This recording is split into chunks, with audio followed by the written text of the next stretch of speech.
नमस्कार मंडळी.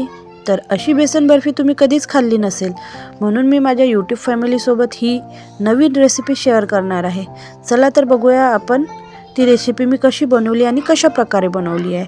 याच्यासाठी फार साहित्य नाही पाहिजे. आपल्याला पाहिजे 1 वाटी बेसन, 1 वाटी साखर आणि 1 वाटी तेल. तुम्ही बघू शकता.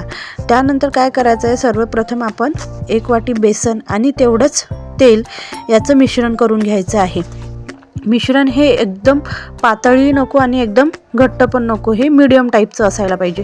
तुम्ही बघू शकता मी 1 वाटी तेल बेसनामध्ये घातलेलं आहे आणि त्याचं आता मिश्रण बनवणार आहे.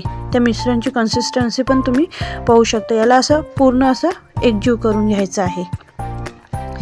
त्याची कन्सिस्टन्सी बघा, हे इतकं पातळ असायला हवं. तुम्ही बघू शकता. त्यानंतर काय करायचं आहे, कढई गरम करायला ठेवली, त्याच्यामध्ये 1 कप पाणी टाकलं आणि 1 कप पाण्यामध्ये 1 वाटी साखर घातली आहे आणि त्याचा असं एकतारी असा पाक होऊ द्यायचा आहे.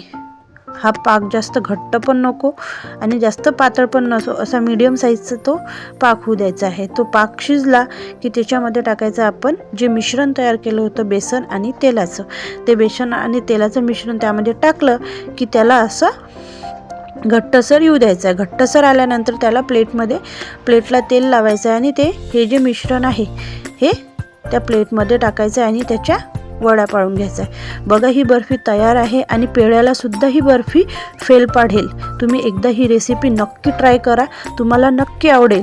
जर ही रेसिपी तुम्हाला आवडली असेल तर माझ्या व्हिडिओला लाईक आणि चॅनलला सबस्क्राईब करायला विसरू नका. भेटूया अशाच नवीन रेसिपीसोबत आणि मी तुमच्यासाठी अशाच नवीन रेसिपी नेहमी आणत राहील.